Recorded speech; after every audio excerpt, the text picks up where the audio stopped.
Bonjour à toutes et à tous, je suis Mathieu Charrier, ravi de vous accueillir dans 9e art, le podcast de la Cité internationale de la bande dessinée et de l'image d'Angoulême.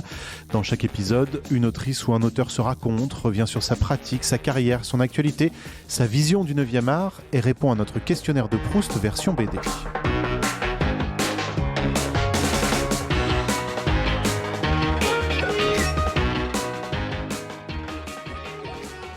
Je suis auteur de BD et réalisateur de films d'animation. J'ai comme sujet de prédilection les zombies, les crabes et les petites nanas un peu rondes. Bonjour Arthur de Pince. Et bonjour. Et quelle présentation, on parlera des petites nanas et des crabes un peu plus tard. Mais d'abord l'actualité, c'est donc la sortie de ce Zombielenium tome 6 qui vient clore cette saga. D'abord la première question avant de rentrer dans l'histoire, qu'est-ce qu'on ressent quand un personnage et des personnages comme ça qu'on a suivis pendant quasiment 15 ans, qu'on se dit que c'est peut-être la dernière fois qu'on les dessine ou en tout cas que l'histoire va s'arrêter. Ah bah c'est hyper triste, c'est un peu un au revoir, enfin peut-être pas un adieu, mais on espère, enfin j'espère les revoir en tout cas, alors ça sera certainement dans un autre contexte. C'est à ça que servent d'ailleurs les deuxièmes cycles, les spin-offs, les préquels, toutes ces choses dont on est très habitué maintenant. Et évidemment j'ai déjà depuis même un certain temps des projets notamment de préquels avec la création du parc, ce qui ferait revenir entre guillemets Francis, le directeur, le personnage que j'aime beaucoup, et Gretchen évidemment, j'aimerais bien évidemment lui voir poursuivre ses aventures dans un autre cycle, mais là c'est par contre la fin de la saga Zombielenium, donc qui a duré 6 albums et un film, puisque en fait le film précède les 6 albums dans toute cette histoire. Voilà. Justement, quand tu dis qui précède la création du parc, c'était un peu le thème du film finalement. Ouais. Donc c'est-à-dire que tu ferais la bande dessinée adaptée du film, ce serait une espèce de roue qui... En fait, ça précède dans la chronologie, puisque ça se passe avant. On retrouve certains personnages du film ensuite dans la BD à partir du tome 4. En fait, mon idée, c'était vraiment de rendre tout ça cohérent et qu'il y ait une continuité, qu'il n'y ait pas plusieurs univers qui se télescopent. J'aurais pu faire ça, il aurait pu y avoir 2 histoires un peu similaires, voilà. Mais moi je voulais quand même que ce soit une seule et même histoire, et donc là cette histoire s'achève, et alors c'est évidemment très triste. C'était très triste au moment où j'ai terminé de la dessiner, parce qu'il y a toujours ce moment où on dessine un personnage, on se dit ça y est, c'était la dernière fois que je le dessinais, donc c'est à chaque fois très déchirant. C'est un peu comme si on laissait ses enfants partir dans la grande ville faire leurs études. Voilà, donc maintenant c'est à eux de jouer, et j'espère qu'ils vont avoir une belle vie dans les albums, entre les mains des gens. Dès le départ, tu disais que tu allais faire 5-6 tomes comme ça. C'est-à-dire que tu avais déjà un peu la série en tête, l'envie d'en faire 5-6 tomes. Est-ce que tu avais déjà la trame de chaque album en tête, ou c'est venu au fur et à mesure ? Alors, pas la trame de chaque album, par contre, une espèce de trame globale, oui. Très vite, j'ai développé en fait l'idée que la monnaie... ce qui servait de monnaie aux enfers était les âmes. Donc c'est en fait les démons, qui sont les grands patrons, en fait, se servaient de ça comme monnaie d'échange et capitalisaient justement sur les âmes des gens. Donc ça, je savais qu'à la fin, il allait y avoir un combat sur ce terrain-là, avec une espèce d'OPA de la part de Gretchen et de ses copains. Et en tout cas, que ça allait pas être un combat à main nue avec des gens qui se tapent sur la figure. Enfin, ça allait être quelque chose d'un peu plus, un plan un peu plus machiavélique et tout ça. Par contre, je savais pas exactement ce qui allait se passer dans chaque album, mais par contre au cours de l'élaboration de la série, il y a des idées qui sont venues très tôt. Par exemple, l'idée que Gretchen est une rivale, je l'ai eue pratiquement juste après le tome 1. L'idée d'ailleurs qu'il y ait une course de sorcières aussi, c'est assez ça, c'était une très vieille idée. Course de sorcières qu'on retrouve dans le tome 6, et alors je voulais la caser dans le tome 4, j'ai pas pu, dans le tome 5 j'ai pas pu, et là finalement le tome 6, je me suis dit c'est génial, parce que ça va être justement l'enjeu, c'est c'est à ça que va servir la course, en fait, à déterminer finalement qui gagne. Comment tu as l'idée au départ de cette série ? Parce que je lisais que tu avais été élevé en partie dans un milieu catholique, en tout cas scolarisé dans un milieu catholique, donc cette figure du diable a toujours été un peu présente. Ouais. Tu penses que c'est vraiment ça qui a développé tout cet imaginaire de Zombielenium ? Complètement, oui, parce que c'est pas anodin, hein. Il y a vraiment beaucoup de choses qui me sont restées. C'est vrai que en fait la figure du diable, ou plutôt du démon, comme élément un peu perturbateur, on emploie beaucoup d'expressions en disant je suis tenté de, je sais pas quel démon me dit de, etc. Et c'est vrai qu'en tout cas, j'ai grandi dans cet imaginaire-là.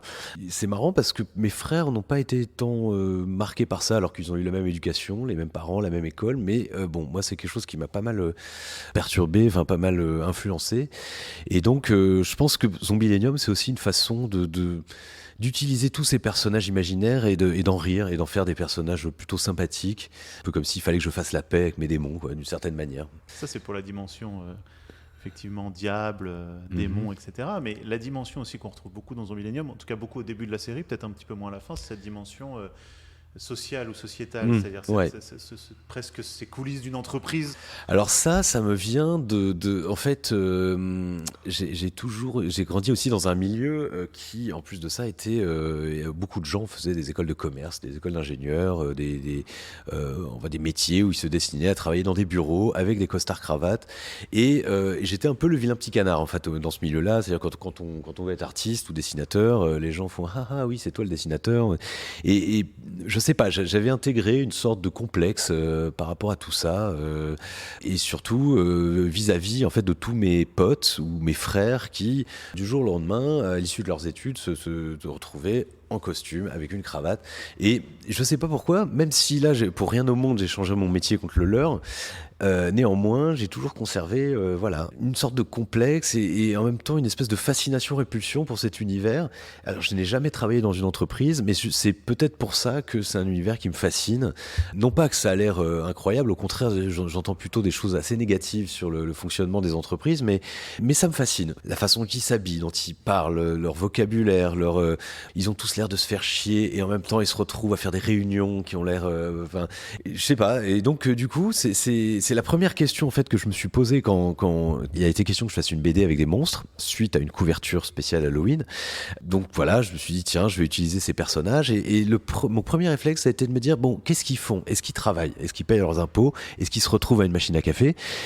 Et c'est directement la direction que j'ai prise. Je me suis dit, je peux pas faire juste des monstres comme ça qui font peur, ça m'intéresse pas. Je veux que mes monstres aient une raison sociale, je veux qu'ils aient un métier et je veux surtout qu'ils aient des relations entre eux qui soient des relations d'entreprise. Et ce qui est marrant, c'est que finalement, il y a ce qui fonctionne, à mon avis, plutôt bien, c'est qu'il y a même, on peut constater que dans le jargon qu'on emploie dans le milieu de la finance ou de l'entreprise, on va dire qu'un tel c'est un vampire, on va dire qu'un tel c'est un loup, un tel a les dents qui raient le parquet, etc. Donc en fait, ce sont quand même deux univers qui se rejoignent assez bien.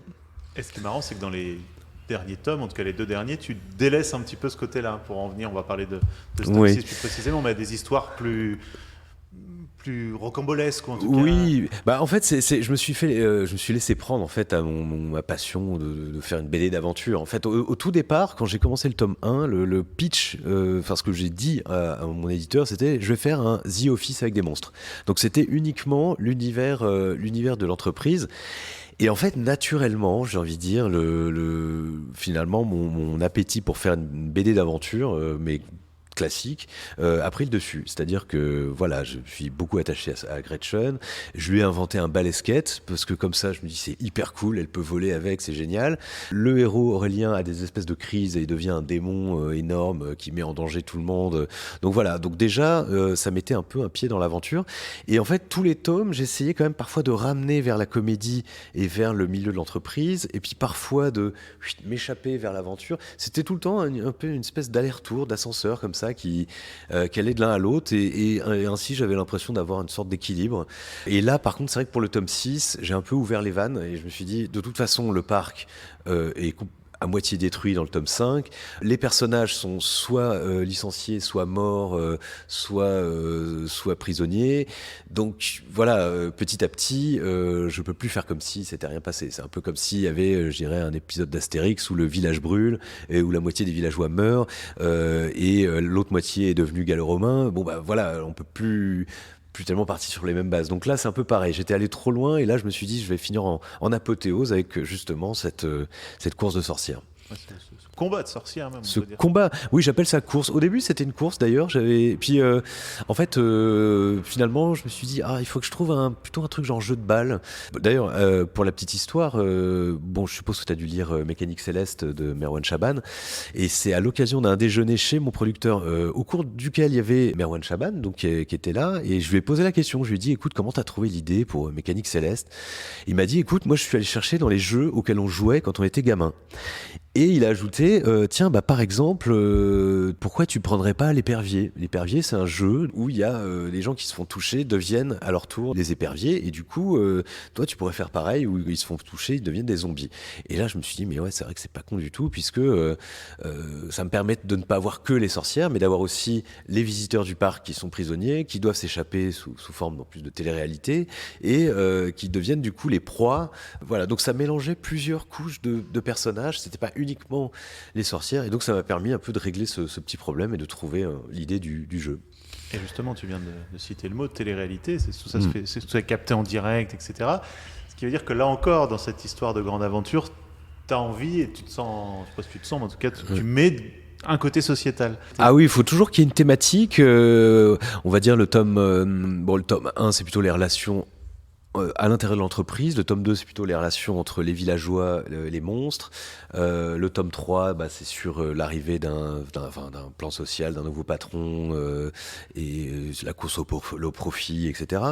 Et là, ce tome 6, j'ai en fait exploré plutôt la télé-réalité et aussi les paris sportifs, parce que c'est un truc qui m'avait pas mal interpellé. C'était à l'issue du confinement, de voir dans le métro le nombre d'affiches pour des paris sportifs. Mais c'est la première fois que je voyais ça, c'est-à-dire que toutes les affiches étaient occupées par une appli de paris sportifs. Enfin, moi, je suis pas tellement porté sur tout ce qui est jeu. Enfin, moi, je trouve ça dangereux. Et là, c'est carrément, on incite les gens tout le temps à lâcher leur fric et tout ça. Et donc, ça m'avait quand même assez agacé. Et je me suis dit, tiens, ça pourrait être une bonne matière pour le tome 6. Et surtout si ça vient des démons qui transforment ce jeu finalement en divertissement. Quelque chose qu'on n'a pas dit, c'est que ce parc se situe en quelque sorte dans le nord de la France. Ouais. En tout cas, tu le situes comme ça, on le voit particulièrement dans le film. Pourquoi ? Alors il y a plusieurs raisons. Alors je suis pas du tout originaire du Nord, faut le savoir, mais justement c'est que c'est vraiment un choix. Alors en fait très vite j'ai su que Zombilenium allait être évidemment avoir une portée sociale et parler justement de l'entreprise, de l'industrie. Et c'est vrai que la région du Nord se porte bien à ce genre de thématique.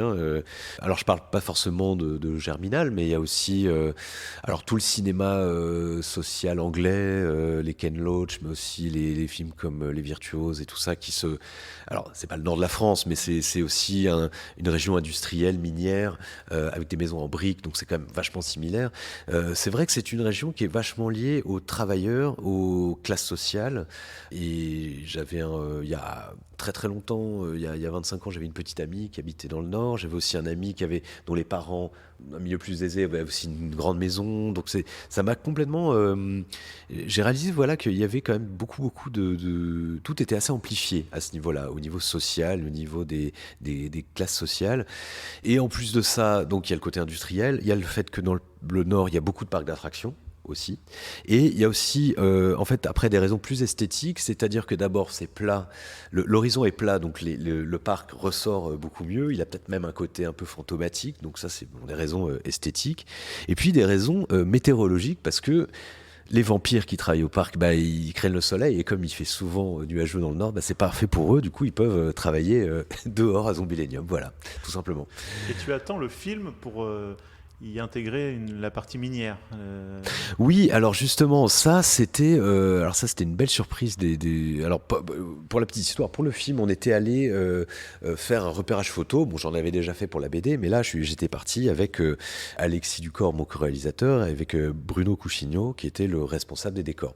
On part tous les trois dans le Nord avec nos appareils photo, nos carnets de croquis.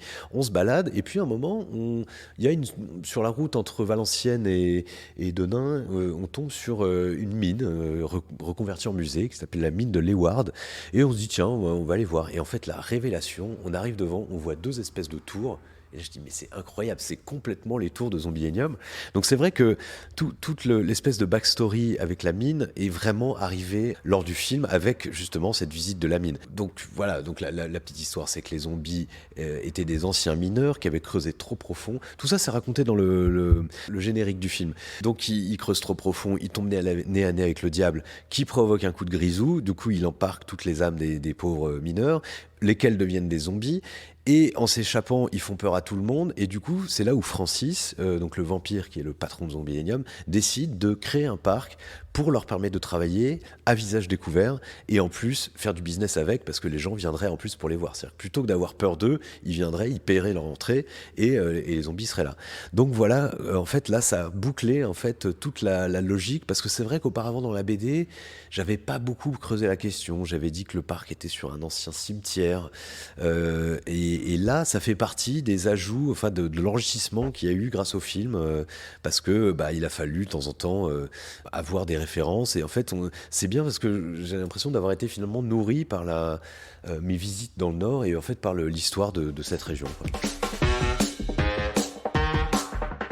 Tu l'as évoqué très rapidement tout à l'heure, mais au départ, Zombielenium, c'est simplement un dessin de une du journal de Spirou. Comment ça se passe exactement? C'est-à-dire qu'on te dit, on voudrait une qui colle à Halloween, donc on te dit, mes démons, je vais sortir, mais est-ce qu'à ce moment-là, tu as déjà l'idée de cette série? Alors, quand j'ai fait la couverture, non, absolument pas.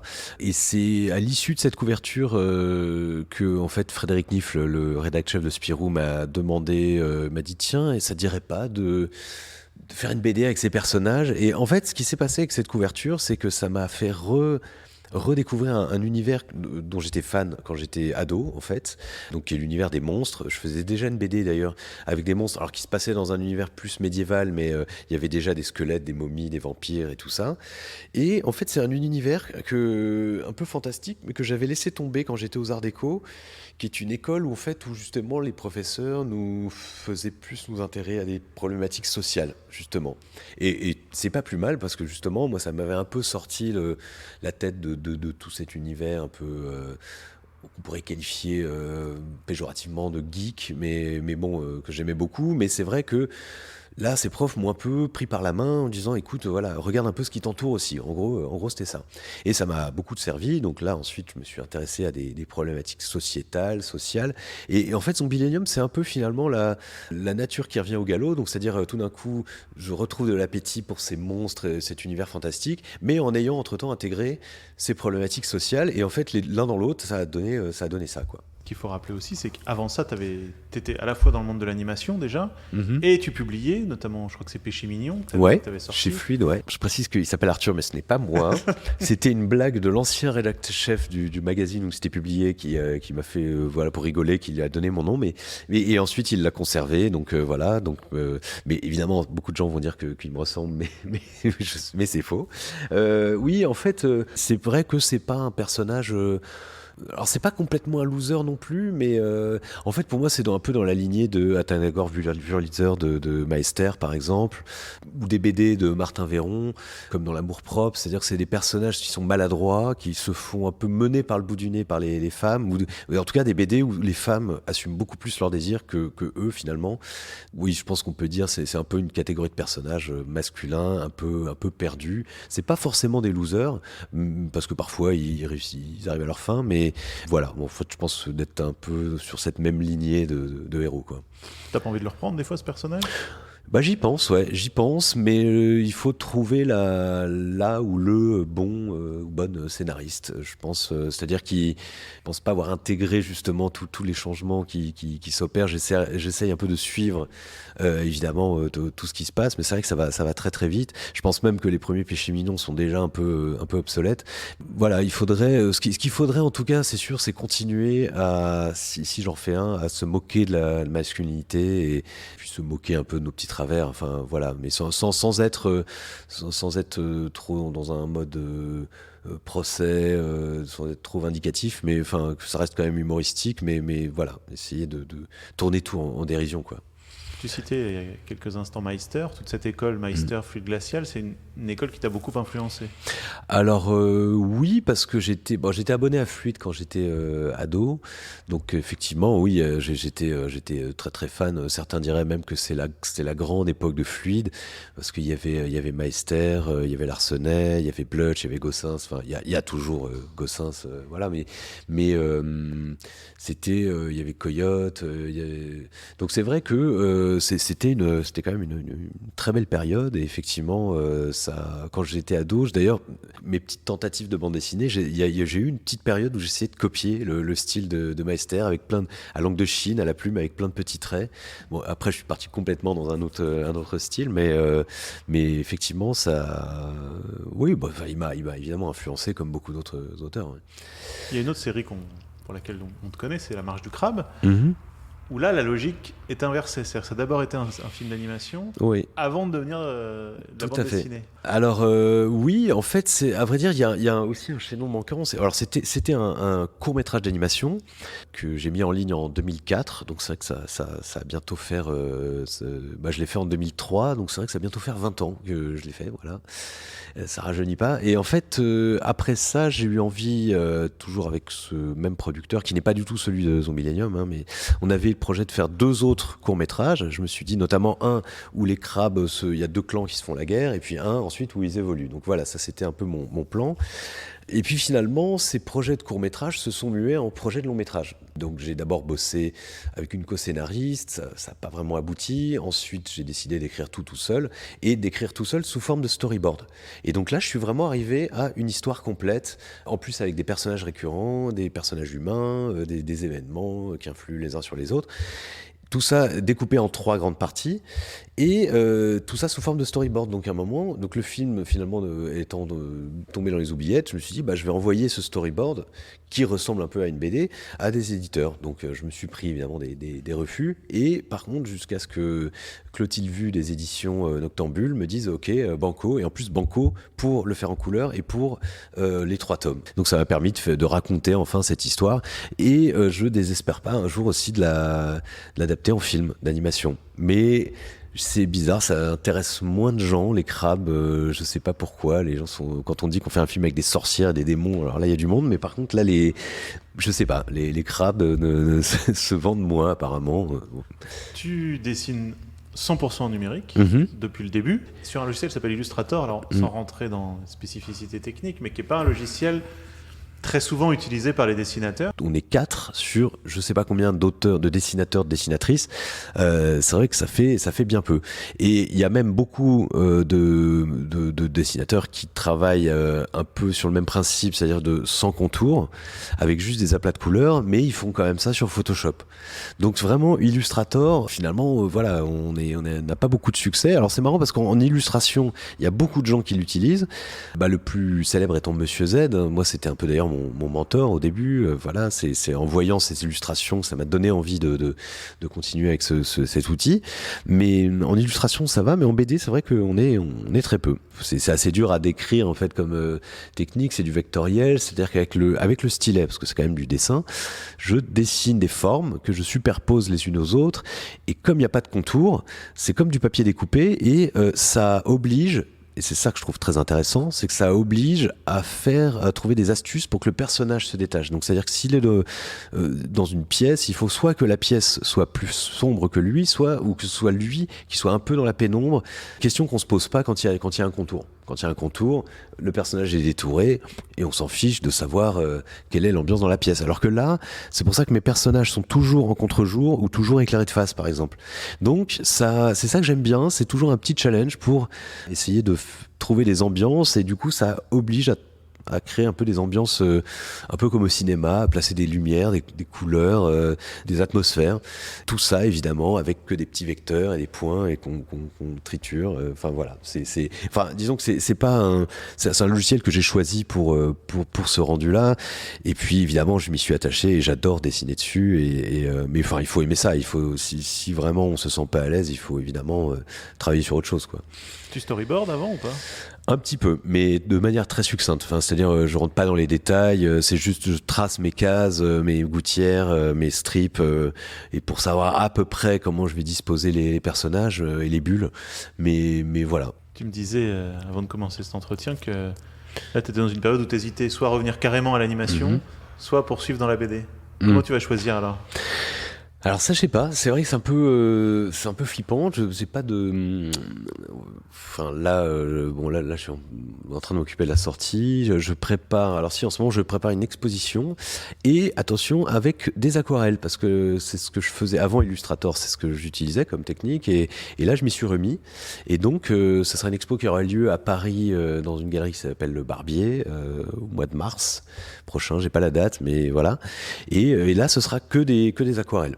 Ou des encres, que des techniques traditionnelles sur du papier, voilà. Donc, et c'était assez agréable. Donc je me dis tiens, pourquoi pas ensuite poursuivre avec un album. Mais là, oui, c'est assez flou. J'ai différents projets. Un pour la BD, j'ai aussi un projet pour l'animation, mais qui me trotte dans la tête depuis un petit bout de temps. Donc peut-être qu'il faudrait que je prenne 2 mois sabbatiques pour l'écrire, tout simplement. Et pendant ces 2 mois sabbatiques, nous, on lit et on relit la série d'Arthur de Pince, Zombielenium, avec ce top 6, Sabbat Grand Derby, qui vient de sortir chez Dupuis. C'est le moment où on passe à notre questionnaire de Proust version BD. Est-ce que tu es prêt ? Je suis prêt. La première BD que tu as lue ? Alors, la première BD que j'ai lue, ça devait certainement être un Astérix, puisque c'était tout ce qu'on avait chez nous. Non, je sais ce que c'est, la première BD que j'ai lue. Je dis n'importe quoi. C'était un Léonard. La guerre des génies, que j'avais adoré parce que et alors je savais absolument pas qui était Léonard de Vinci, je savais pas absolument pas qui étaient ces personnages barbus qu'on voyait, mais surtout c'était un Léonard dans lequel il y avait des robots qui étaient super bien dessinés avec les effets de cuivre, de chrome et tout ça. Et je pensais sincèrement, moi à l'époque j'étais complètement biberonné par Goldorak et je pensais que c'était vraiment une BD qui parlait de robots en fait, Léonard. J'ai découvert après que c'était en fait c'est Léonard de Vinci et tout, mais j'adorais cette BD. La meilleure BD de tous les temps selon toi ? La meilleure BD de tous les temps. Je pourrais dire le meilleur dessin animé de tous les temps, mais la meilleure BD de tous les temps. Alors ça, oui, évidemment, je pense à Moebius parce que bon, il y a son portrait là. On est dans un bâtiment qui s'appelle Moebius, donc oui. Plus facile, toi qui es très visuel, la meilleure couverture de BD. Putain, il y en a tellement. J'ai plein de couves qui défilent dans la tête là. C'est moi, je peux te dire le meilleur fabricant de couves de BD du moment, c'est Christophe Blain, voilà, tout simplement. Et la meilleure case de BD ? Oh là là. J'ai envie de dire une case d'imbattable, hein, forcément. Enfin, ces cases, elles ont de la profondeur. Ces cases, c'est des terrains de jeu. Donc, c'est en tout cas la plus belle manière d'utiliser les cases de BD. Hein. Ton personnage de BD préféré ? Je cherche autre chose que Gaston, hein, parce que je pense que tout le monde va répondre Gaston. Non, mais oui, mais Gaston, tout le monde aime Gaston. Enfin, je veux dire, voilà, mais j'aimerais bien trouver un truc un peu plus. Non, parce que là, il y a plein de BD que ça m'arrive tout le temps et de le lire, de me dire mais qu'est-ce que je trouve ça bien. C'est très émouvant. Par exemple, là récemment, j'ai lu la dernière BD de Chloé Cruchaudet avec la servante de Proust, dont j'ai oublié le nom, mais voilà un personnage touchant, un personnage qu'on aime bien, par exemple. Bon, mais c'est un exemple qui me vient parce que je viens de lire la BD, mais voilà. Alors, ton personnage de BD détesté ? Alors, pardon, du coup, je trouve l'équivalent de ta question avec la question sur les couves, parce que quelqu'un l'autre jour me demandait pourquoi je faisais toujours des gros plans, et je lui dis, alors je sais que c'est pas moi qui ai eu l'idée des gros plans, hein, il y a déjà eu plein de couves avec des gros plans et des reflets sur les lunettes, notamment, bon, c'est plus dans le milieu du cinéma et tout ça, mais c'est quelque chose qui existait déjà. Mais par contre, il y a des poncifs dans les couvertures de BD, et en particulier des BD d'aventure. C'est souvent des couvertures où il y a plusieurs personnages qui vont d'un point à un point B avec quelque chose devant eux, une sorte de paysage un peu inquiétant avec des corbeaux et tout, et il y a un personnage qui avance et un personnage qui se tourne sur lui-même avec les mains, c'est dur, je suis en train de le mimer, c'est dur à expliquer, mais qui est dans une position avec un peu tortillé comme ça, qui regarde derrière lui ou derrière elle, avec un air, et puis les mains comme s'ils étaient en alerte comme ça. C'est vraiment le cliché qu'on retrouve même encore maintenant. Et en fait, j'avais pas envie de faire un truc comme ça. Du coup, à chaque fois que je fais une couve, j'essaie de trouver Comment échapper à ça? C'est pour ça que je fais toujours soit des contre-plongées, des axonométries comme dans les crabes, ou des gros plans comme dans Zombielenium, ou alors ou Péché Mignon 3 aussi, c'est un peu une contre-plongée. Essayer de trouver changer un peu les codes. Voilà. Désolé, c'était pas du tout ta question, mais par contre c'était les couvertures de BD que j'aime pas. Mais alors un personnage que j'aime pas. C'est pas un personnage en particulier. Là, en ce moment, il y a beaucoup de bandes dessinées très didactiques qu'on trouve notamment sur Instagram, dont le but est à l'instar de Marion Montaigne, de nous expliquer quelque chose. Et il y a souvent d'ailleurs aussi une portée politique, donc c'est très bien. Mais il y a beaucoup, je trouve, où en fait donc l'auteur ou l'autrice se trouve une sorte d'alter ego, d'avatar comme ça, et il y en a certaines de ces BD où ça devient que du texte entouré d'une bulle avec ce personnage avec le doigt levé qui dit blablabla, voilà. Et je trouve que à un moment donné, il faut quand même revenir un peu à la BD, quoi. La BD, c'est quoi? C'est un langage avec des cases, avec de l'action, et c'est pas entourer un texte d'une bulle en fait. Et voilà. Donc c'est peut-être un truc que je dirais pas que je déteste tout ce genre de BD là, parce qu'on apprend beaucoup de choses et c'est très intéressant. Mais par contre, je trouve ça dommage parfois que ça cesse d'être de la BD pour être finalement juste du texte, et que parfois faut aussi faire attention au dessin. Voilà. Tu dessines dans le calme ou en musique? En musique. Couleur ou noir et blanc? Couleur, toujours. Avec que couleur d'ailleurs. C'est-à-dire qu'il n'y a même pas de noir et blanc, en fait. Je travaille directement avec des couleurs. Et pour finir, est-ce qu'il y a une autrice ou un auteur que tu nous conseillerais et qu'on ne connaîtrait pas forcément? Alors, une autrice dont je parle beaucoup, parce qu'en plus elle vient d'arriver, elle est maintenant dans notre atelier, donc on est très content de l'avoir accueillie. Il s'agit de Maëlle Réa. Son compte Instagram s'appelle Maëlle Illustratrice. Et, elle a énormément de talent. Elle a actuellement une bande dessinée qui va bientôt être éditée aux éditions exemplaires de Lisa Mandel. En parallèle, je crois qu'elle a aussi un autre album qui va bientôt sortir. Elle est très demandée, et pour cause, en fait, elle est très très drôle. Voilà, Maëlle Réa, suivez-la. Abonnez-vous à son compte Instagram et achetez ses BD, vous ne serez pas déçus. Merci Arthur de Pince d'avoir joué le jeu. Merci Mathieu. Et donc ce Zombielenium tome 6 et tous les autres bien avant, sortis chez Dupuis. Nous, c'est le moment où on passe à notre coup de cœur de la cité. Coup de cœur de la cité présenté aujourd'hui par Bastien Pépin, Community Manager. De quoi as-tu décidé de nous parler? Alors sans surprise, j'ai choisi de parler de La Dernière Reine de Jean-Marc Rochette. Jean-Marc Rochette qui était très connu pour avoir fait tout d'abord le Transperce-Neige, puis Le Loup, Elle Froide, et là il revient avec sa dernière bande dessinée qui est littéralement un chef-d'œuvre, qui raconte l'histoire d'Édouard Roux, un gueule cassé de la guerre 14-18, qui retrouve son visage grâce à l'aide d'une sculptrice animalière qui s'appelle Jeanne Sauvage. Le lien se crée entre les deux, ils se développent et ils finissent par se retrouver ensemble et à voyager entre Paris, où elle a son activité de sculptrice, et Grenoble, et plus particulièrement le Vercors, où il lui montre ses montagnes et à travers elles, sa jeunesse et toute sa connaissance qu'il a de la nature et des animaux. Et La Dernière Reine sera la sculpture qui va révéler Jeanne Sauvage encore plus aux yeux du monde et vraiment lui faire réaliser un chef-d'œuvre qui est d'une intensité sans commune mesure. Pourquoi un chef-d'œuvre? Parce que la narration est très fluide, bien sûr, et il y a vraiment un rythme qui se pose, des moments qui sont très simples, quasiment que du décor, mais qui sont très forts et qui sont très chargés émotionnellement par les personnages et par tous leurs actes, et qui se subliment avec les montagnes du Vercors. On donne les références? La Dernière Reine, aux éditions Casterman, par Jean-Marc Rochette.